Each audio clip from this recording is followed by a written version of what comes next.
Hi,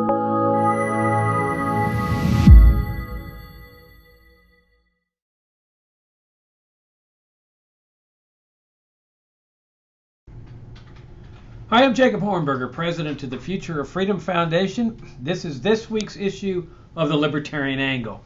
Great to be back with y'all. I'm joined by my co-host, Richard Ebeling, who is an economics professor at the Citadel. Richard, welcome back. It's always good to be with you, and especially our viewers and listeners.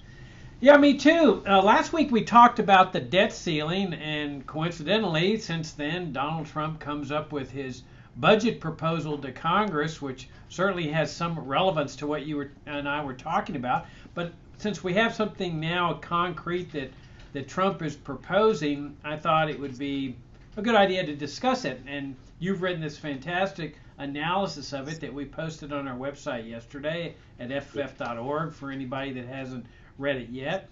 And I'll turn it over to you in a second, but my initial reaction to this, Richard, is it's just so funny to see the left exclaiming and lamenting and in deep depression over the really relatively minor cuts in the larger scheme of things that Trump is proposing for the welfare state part of this thing.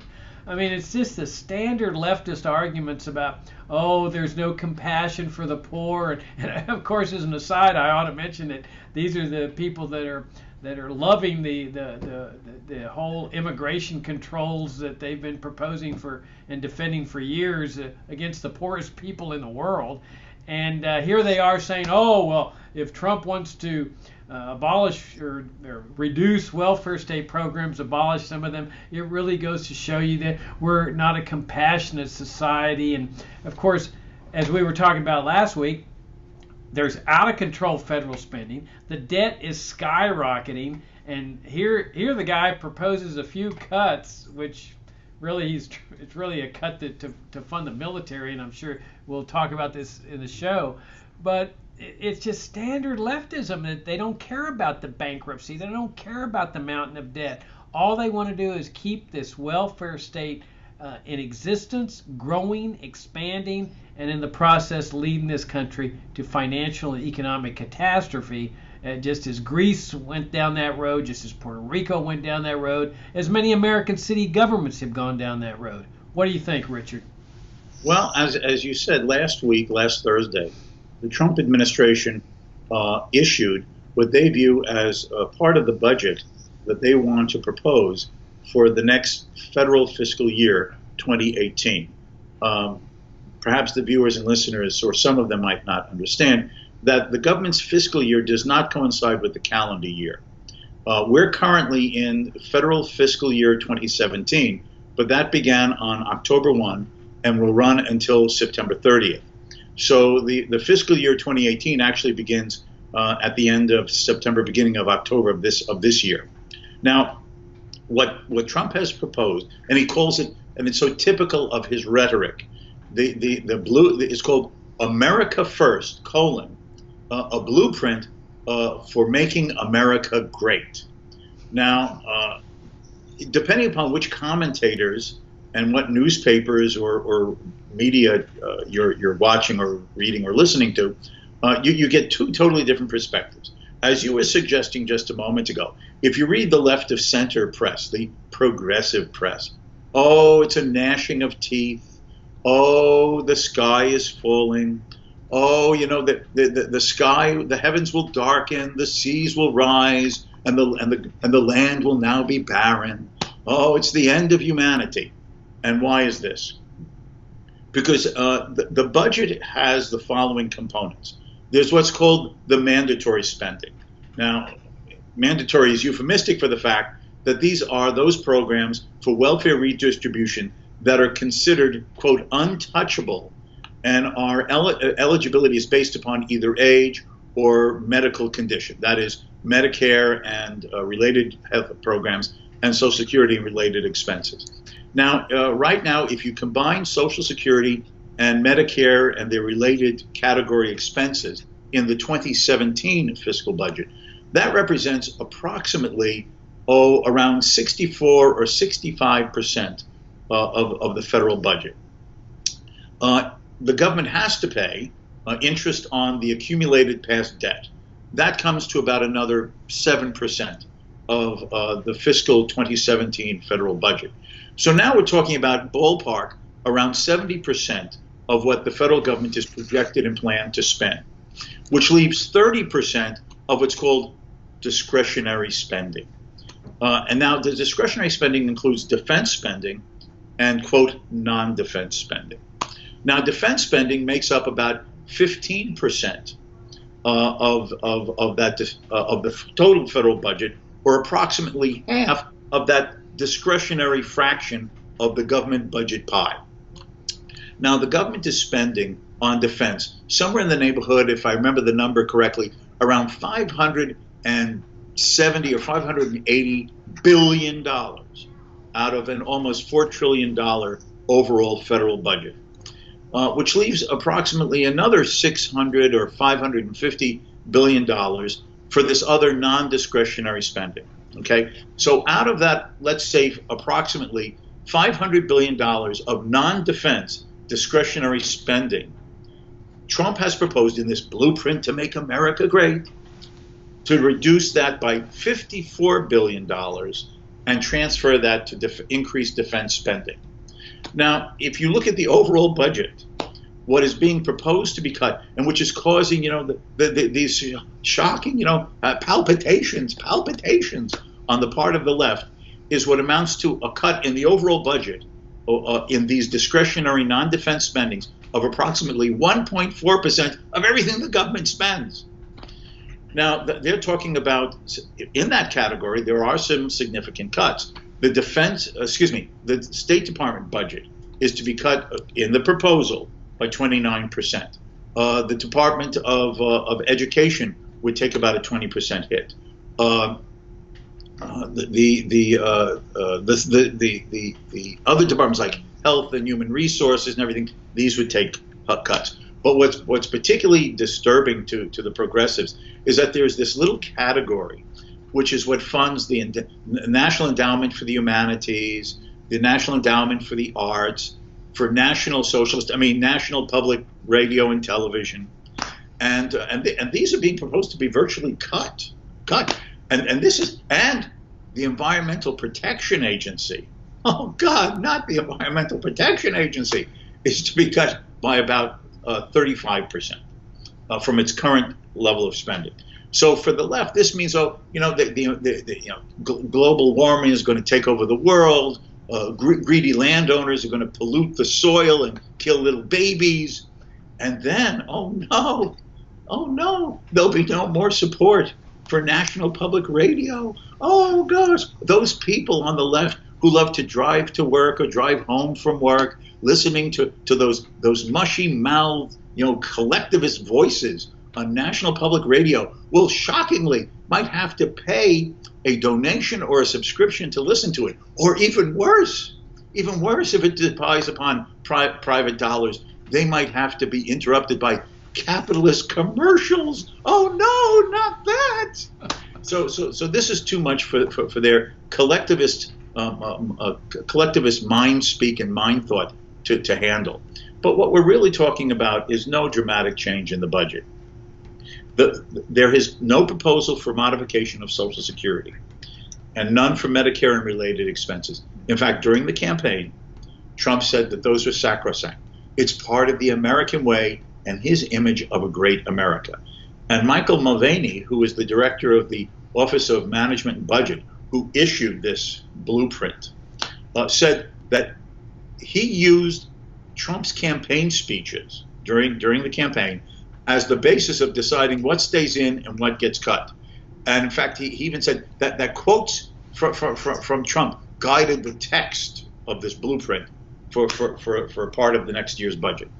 Now, if you don't cut Social Security, and if you don't cut Medicare, Medicaid, and we don't know what the cost of either Trump Care or Ryan Care, whatever you want to call it, will be the repeal and reformed replacement of Obamacare. And if you don't cut interest on the debt, which would cause a huge financial crisis, and all you do is transfer a measly $54 billion of discretionary spending out of National Public Radio and Meals on Wheels and a few of these other things over to defense budget spending, what you're talking about is zero cut. In other words, Trump is proposing a carrying down on the road to fiscal disaster. There's going to be no effect on overall spending. There'll be no planned reduction or trend towards a reduced budget deficit, and therefore through smaller deficits of small accumulated debt. So basically what it is full speed ahead with fiscal and budgetary disaster. So the excitement of the people on the right, oh, National Public Radio, the EPA will be cut back. Now, as a classical liberal libertarian, I'm happy about these things.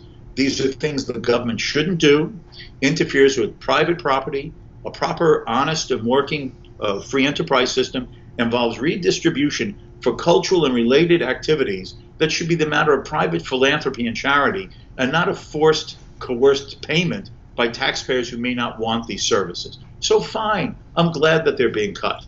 But all that's being done is that cut is being transferred to what? A larger defense budget.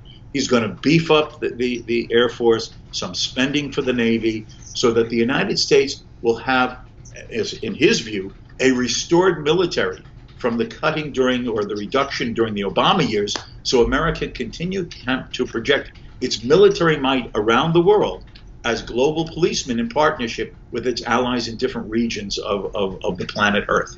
So this is all smoke and mirrors with no change in the fiscal and spending path of the United States, and therefore involves no financial improvement of the taxes to be borne, or the debt that will be accumulating, or the burden of government on the American people. All it means is less for NPR and more for the U.S. Pentagon.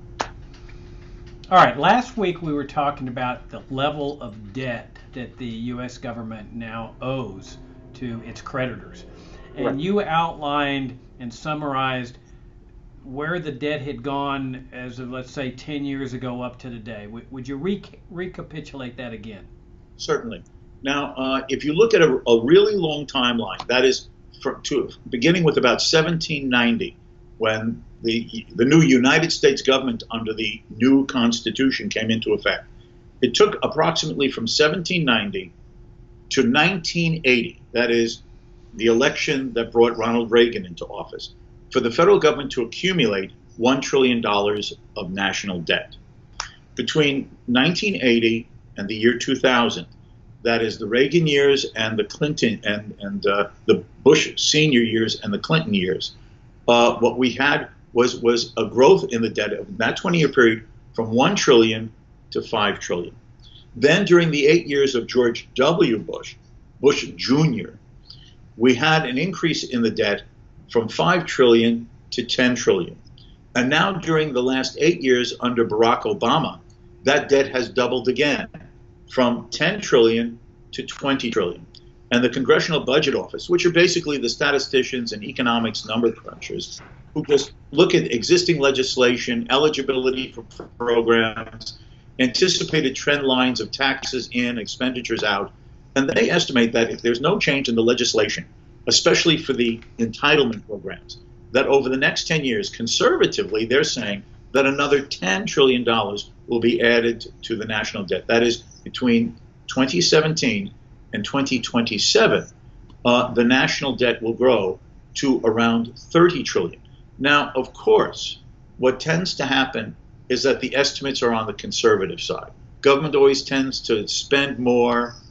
Tax revenues don't always turn out to be what was hoped for. The programs end up growing in ways not in the original legislation, never cut. So that $30 trillion as a total national debt 10 years from now is, in my estimate, a conservative estimate.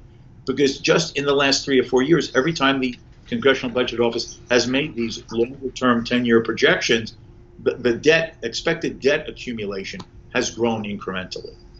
All right, and what do we know about debt? We know that if there's too much debt, it becomes a grave threat to the country, just like too much debt in a family becomes, at some point, a threat to the family, to the financial well-being of the family. That's how people end up in bankruptcy, because Yes. they don't have the income stream to pay off the debt. And we see what happened with Greece, where you had massive Now, they didn't have a huge military expenditure, but they had massive welfare state expenditure, plus a massive ever-growing debt that got so large where the government simply could not pay for everything. It lacked the income stream, and when people were saying, well, levy more taxes, the response was people are being sucked dry as it is. We're going to be making the problem worse by causing businesses to shut down by taking more of their money, and so everything cratered in on itself. Same thing has happened in Puerto Rico. So here we have this $20 trillion in debt, which Congress itself has acknowledged is a grave threat to the United States because they've established this debt ceiling. The ceiling is a maximum amount of debt that the government is permitted to incur. The point is that if the amount of debt is permitted to exceed that ceiling, that maximum, that's something really bad. So we're going to have a ceiling here. And that ceiling is being approached very soon. Well, actually, if I can just interject here, Jacob. In fact, we are now in breach of the law. If the viewers and listeners listened to our discussion last week, or if some of them read my article from last week on the national debt limit equals a balanced budget, what I pointed out, you will recall, is that in November 2015, the Congress lifted the debt limit with no new limit. They didn't want to have to go through a fight during the election year of 2016. So don't raise the issue of debt limit and are they going to raise it and a threat to shut down the government and the controversy over U.S. default or anything. So they said the debt limit is lifted.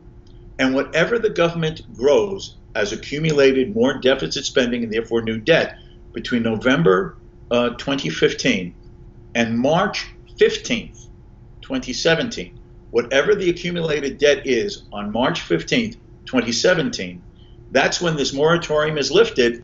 That's when the moratorium is ended, and now that is the new limit. So whatever the national debt was, $19.9 trillion something dollars on March 15th, that was the new debt limit under the November 2015 Congressional Act. Now, Congress has not passed any new legislation raising the debt limit since then. So the Congress is not doing its due diligence, and the Treasury right now is in breach of the law. Because, in fact, we have a debt limit, whatever it was on March 15th, and I can assure you government has been spending more than it's taking in taxes since March 15th. So, in fact, the government is operating outside of its own congressional restrictions. So, in fact, what debt limit? You see, the Republicans are in charge, right? They have the majority in the House and the Senate. They're the ones who always, shake their hands and do all of their incantations whenever the Democrats are in charge. Oh, the debt limit has been reached. Oh, everything is out of control. Not only have we reached it, they're not even talking about legislation to raise it. So both Congress and the executive branch are acting totally unconstitutionally and inconsistent with existing legislation.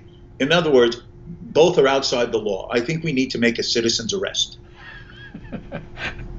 Well, let's talk about the ideal here, because really what we're talking about in terms of not getting more debt, I mean, that's the idea of a debt ceiling, is that's the maximum amount. If you're going to raise the debt ceiling every time it's reached, then there's no end to this process. When you say that they've projected another 20 trillion or 10 trillion or whatever of debt, what they're really saying is that every time this temporary debt ceiling is reached, we're going to say it's temporary and just keep going. So what's the point of even having a ceiling?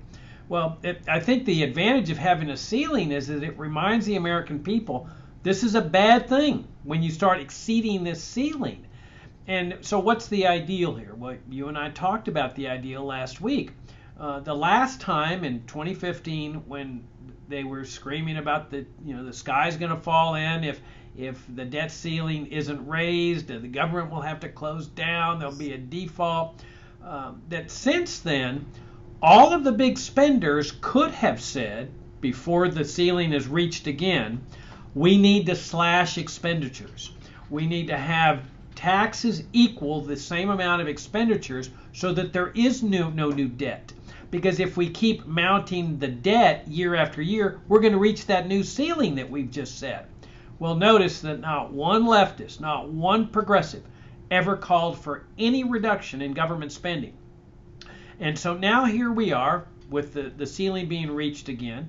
You and I know what the ideal is. When they say, oh, well, there has to be a default on the debt, no, there doesn't, because all you have to do is slash the welfare state, warfare state side of expenditures all the way to the point where tax revenues equal expenditures. That may mean abolishing Social Security, abolishing Medicare, or maybe major slashing of expenditures, elimination of foreign aid, ending the drug war and laying off all DEA agents, closing foreign military bases, closing domestic military bases, bringing troops home. There's any number of things that you can do to slash expenditures. Now, the left and the right will say, but we don't want to. We want our welfare state. We want our Social Security. We want our interventions in Afghanistan and Iraq and Yemen and Syria and so forth. Well, that's just like a family that's going bankrupt, and you say, you need to cut out your movies every week. And the family says, we like our movies. We want to continue our movies. Well, okay. Well, then acknowledge that this is going to lead you down to bankruptcy. So that you don't need to default on the debt. All you have to do is slash expenditures on the welfare, warfare state side of things, including Social Security and Medicare and Medicaid. The fact is, though, they don't want to do that.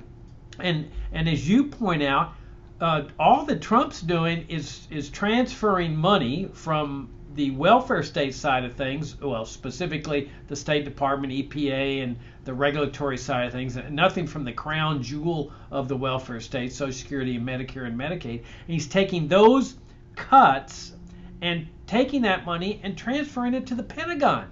I mean, the Pentagon is spending spending more than the next 6 or 7 countries combined. I mean, if anybody doesn't need any more money, it's this machine that's wreaking death and destruction around the world.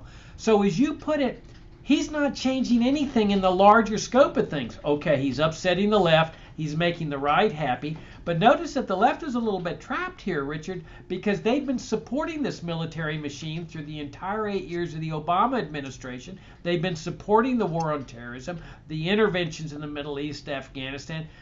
What do they do now? Do they start exclaiming that it's not fair that their beloved little programs are the money is being transferred to the Pentagon?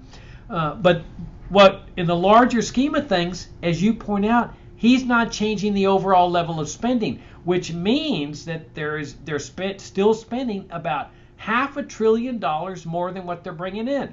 That means an extra $500 billion this year, another $500 billion next year, and this goes on until such a point where we see Greece, we see Puerto Rico happening right here in the United States, because they're not changing anything in terms of overall government spending.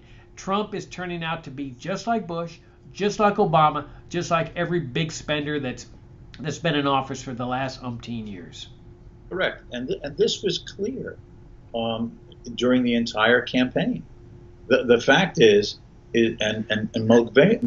Michael Mulvaney, as I said, the director of the Office of Management and Budget in the executive branch, when he said that he designed this America First budgetary blueprint to make America great, that was issued, as I said, last Thursday, that he was using quotes from Trump's speeches during the election campaign as a basis of saying what doesn't get changed, what gets cut, what gets increased.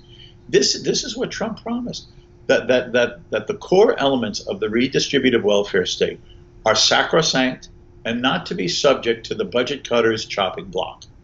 And in fact, we don't even know what will be added to that sacrosanct part in terms of what comes out of whatever legislation emerges from the repeal and the reform of Obamacare. And at the end of the day, no doubt that will involve additional federal welfare-related dollars in junction with Medicare and Social Security. And all that he has proposed. And he promised a larger defense budget, correct? Of course he did. We all heard that during the campaign. And then he just mealy-mouthed about the administrative state. And what's the administrative state? Things that government spends on that particularly irk the conservatives on the right, and in most cases justifiably in the economic arena. The tentacles of strangulation of control of the Environmental Protection Agency, the wasted money on these touchy-feely spending on the arts and the humanities and national public radio. All of that is what he's got. The little things that irritates the right, his core base. The left. Oh. The right. They irritate the right. Oh, right. Whereas what he's leaving untouched are the things that both the right and the left either both want or that the right wants. That is nothing touching Social Security or Medicare, and just beefing up the military, which makes a bunch of conservative hawks very happy. So we have a budget that Trump promised. Now let me say something else, and this is a left-handed compliment to him. However, perversely, though, like you, and I'm sure a lot of the listeners and visitors know by now, we don't like virtually anything that Trump is standing for in terms of his administration. There is one reputable and honest quality in this man. He actually is doing what he's promised. Perversely, however perversely from a classical liberal view, what he says is what he's doing. He said the entitlement programs wouldn't be touched. He said that he would cut these administrative, lefty, touchy-feely, irritating programs, and that he'd beef up the military, and that he would reform and repeal Obamacare. He never called just for the abolition of government involvement in the healthcare sector. So in fact, what you heard is what you're getting. And in that sense, Trump is more honestly unique, however wrong from our point of view, than virtually most politicians who have come in the White House in a very long time. Yeah, he really forms the caricature of the perfect conservative. I mean, he's hitting food stamps and aid to the arts and the endowment for the humanities and, you know, all the standard stuff, as you pointed, that has irritated the right. But in the larger scheme of things, really doesn't mean a hill of beans in terms of overall government spending and debt. And then here he is with this massive military machine.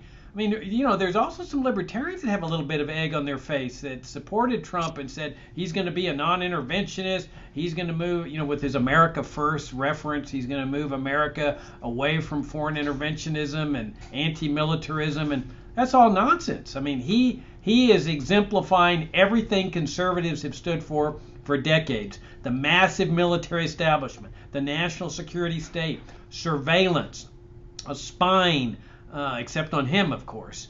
The whole military machine that conservatives have built up and established, the big government there, he is supporting, building up, expanding, and then touching a few things like food stamps and the types of things that can cause leftists to go crazy and say conservatives hate the poor, needy, and disadvantaged. But really, he's not doing what we say he should be doing, Richard, and that is asking, what should be the role of government in a free society? Why do we have a welfare state? America wasn't born with a welfare state. Why do we have coercive mandatory charity on anything? Social Security, Medicare, and Medicaid. I mean, if you're going to abolish food stamps or aid to the arts, then how is that any different in principle from confiscating money from the young and the productive and transferring it to seniors, many of whom don't even need the money? And the same with government involvement in healthcare. Why should government play any role in healthcare? Why should there be a drug war? Notice that there's no talk about that. And it could get worse, Richard, the whole economic situation, because if he starts trade wars with protectionism and the like, you're going to see the economy contract even more, which means a reduction of tax revenues, and therefore, and with expenditures never being reduced, you're going to see a massive amount of debt being incurred that they're not even anticipating. Well, in fact, to just highlight a point that you were just making about the drug war, the fact is that many states, as you know, have loosened or almost eliminated most of their prohibitions on personal or medical use of marijuana. There's a legal marijuana industry that has been emerging in some states. And what has our Attorney General, Mr. Sessions, said? He said that they have to be tough on this. So in fact, this could even be a reversal of the degree that there has been an element of liberalization on the marijuana side of the drug war. The noose will be tightened again because of the ideological view on this aspect of victimless crimes by our current Attorney General. So that is a step backwards, most certainly, if he implements what he's been saying in his rhetoric so far in this new administration. That's a great point. The other factor in this is that notice how the Pentagon is out provoking crises and potential new wars. We see this in Korea, which is getting more tense by the day. We see the talk of a war against Iran now back on the table. We see the constant interventions in the Middle East, which are very close to a confrontation in Syria with Russia. And so there's the provocations with China in the South China Sea. Now, notice where we are fiscally speaking. Massive amount of debt, growing debt, overburdened taxation on people. Suppose the Pentagon succeeds in getting us in another major war. Then what?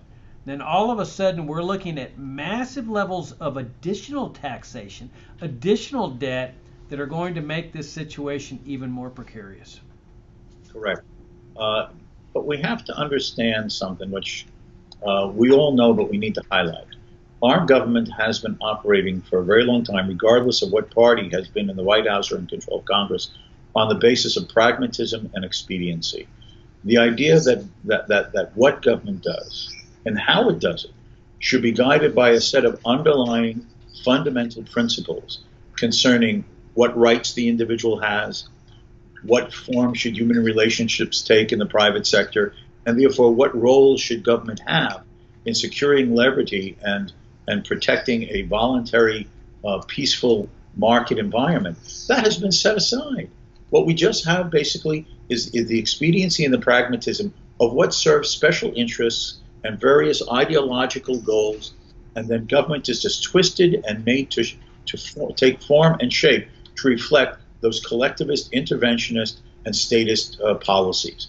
And that's what we have, regardless of whether it's Republicans and Democrats. Now, Republicans and some Democrats serve different coalitions of special interest groups. So the form and the content of the interventionist welfare state is transformed in marginal ways depending upon who's in power now and who's in power later. But the underlying premise is that there are no principles. It's anything goes, and what serves the moment politically in gaining votes and serving special interests at the expense of the rest of the members of society who pick up the tab or are denied opportunities and freedoms to pursue their activities peacefully with their neighbors. Yeah, well, and the only really light in all this darkness is libertarianism. I mean, this is where our ideals and our principles and our philosophy provide the only solution to this. This is the only way out of the darkness and the morass in which these statists have put us and our nation. So on that note, Richard, we need to wrap things up. We're out of time, and look forward to talking to you next week. Next week. Thank you for all those viewers and listeners and joining us again. Yeah, thanks for tuning in, and we'll see you all next week.